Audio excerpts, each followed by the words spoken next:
Good evening दोस्तों। मैं सामिरुल छोटेदार। आज के 10 जून চলুন মার্কেট অ্যানালাইজ করি। এই দেখতেই পাচ্ছেন আজকেও মার্কেট গ্যাপ আপ ওপেন হয়েছিল, তারপরও মার্কেট নিচে চলে এসেছে। দেখতেই পাচ্ছেন দুদিন থেকে মার্কেট প্রায় এই যে একটা বক্সের মধ্যে মার্কেট ট্রেডিং করছে।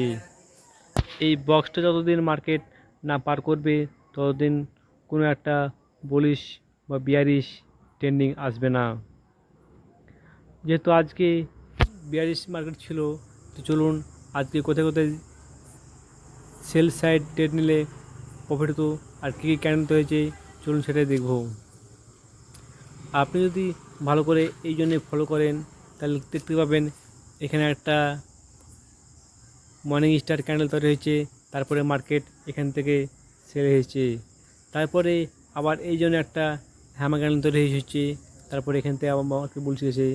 তারপরে এই জন্য একটা ডলি ক্যান্ডেল তৈরি হয়েছে, তারপরে কন্টিনিউ মার্কেট সেলিং সাইডে হয়েছে। আজকে 3 জায়গাতে মার্কেটে ট্রেড নট মকা ছিল। সর্বপ্রথম এই জায়গাতে একটা সেলিং জোন ছিল, আর এই জায়গায় একটা সেলিং জোন ছিল, আর এই জায়গায় ছোট্ট একজন বাই জোন ছিল। আজকে মার্কেট এখানেই শেষ। চলুন দেখি বড় টাইম করে। তো চলে যাই আমরা ডেল টাইম ফ্রেমে। দেখতেই পাচ্ছেন মার্কেট একটা রেস্টেন্টটা পার করেছে, তারপরে মার্কেটে কোনো ফলথ্রু নেই। মার্কেটে উপরে যা 26,000 যাওয়ার চেষ্টা করছে মার্কেট, এই 26,000 যাওয়ার চেষ্টা করছে, কিন্তু মার্কেট যেতে পারছে না।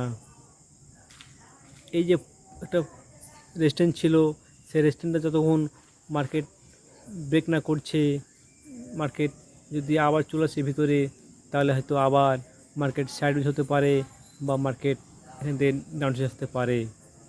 কিন্তু যেহেতু মার্কেটে ব্রেকআউট দিয়েছে, 2-1 দিন সময় বিতিয়ে মার্কেট 26,000-এর জন্য রওনা দিবে।